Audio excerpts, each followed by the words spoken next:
Olá, tudo bem? Voltamos a mais uma atividade do Aprender Sempre de Língua Portuguesa.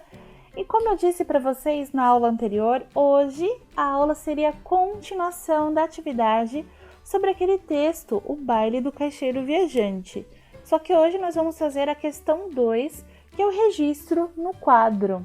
Então, na atividade anterior, o que aconteceu? Eu li para vocês o conto do Caixeiro Viajante.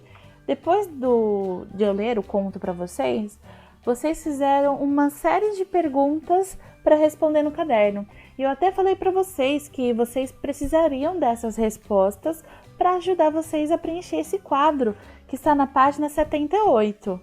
Então, eu vou ler aqui junto com vocês e lembrando que essa atividade do Aprender Sempre é uma atividade adaptada, né? Era aqui para vocês fazerem em duplas, mas vocês estão fazendo individualmente. Lembrando que ainda estamos passando aí por esse momento de distanciamento, certo? Então vamos lá.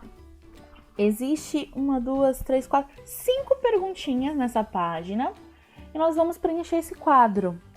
Então primeiro eu vou explicar todas as perguntas e respostas e depois ao final do vídeo eu vou deixar uma tela já com as respostas todas digitadas, só para vocês pausarem o vídeo, para vocês copiarem, tudo bem? Para ajudar você. É como se fosse uma sugestão de resposta, tudo bem?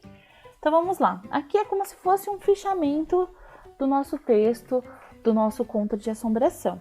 Isso nós já fizemos em atividades anteriores do Ler e Escrever. Então aqui tem perguntas, né? Como o autor inicia o conto, quais são os personagens da história, qual é o narrador da história, qual é o conflito da história e como o conflito foi resolvido. Se vocês pegarem essas perguntas e voltarem nas questões anteriores, na página 77, vocês irão ver que já estão respondidas no seu caderno. E na última aula que nós tivemos aqui, eu falei as respostas de todas as perguntas e expliquei todas as perguntas. Então, nada mais é que um copia e cola, na verdade, essa atividade, né? Então, vamos lá. Como o autor inicia o conto? Ele inicia fazendo a descrição da cidade e do baile. Nós já conversamos isso também na atividade anterior. Então, vocês só vão copiar da atividade anterior. Corta esse finalzinho. Próxima pergunta. Quais são os personagens da história? Nós já sabemos aí que é o Leôncio, o caixeiro viajante, a Marina, né, que é o fantasma, e o velho, que é o empregado do hotel. Essa pergunta também estava na atividade anterior. Próxima pergunta. Qual é o narrador da história? No último vídeo eu também falei muito sobre isso para vocês. Então, o narrador da história é alguém que não está dentro da história.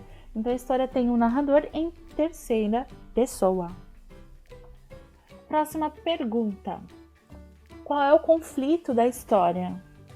A Marina desapareceu na bruma da madrugada. Depois não apareceu no encontro marcado, preocupando Leôncio. Então, o que o Leôncio ficou sabendo, né? Ele foi avisado por um velho que Marina já estava morta. Então, esse aí é o conflito da história. Bem parecido aí com o que nós escrevemos na atividade anterior. E como o conflito foi resolvido? O Leôncio ele ficou chocado, mas ele quis ver se realmente era ela, Marina, que estava morta. Então ele foi até o cemitério da cidade. Então chegando lá ele viu que o retrato da defunta era o mesmo da Marina, né? Então foi aí que ele viu que, nossa, então eu estava conversando com uma fantasma, né? E sobre a sepultura dela estava a sua capa de caixeiro viajante. Então essa, né, foi a resolução do conflito. Ele queria ver mesmo se era a Marina que estava morta. Chegando lá, ele teve toda a sua confirmação, inclusive a capa dele que estava na sepultura dela. Então todas essas respostas desse quadro da página 78 já estão feitas na atividade anterior. Então era só para vocês preencherem o quadro. Então agora eu vou deixar o quadro para vocês verem direitinho como é que foi preenchido e te vejo na próxima atividade. Até breve!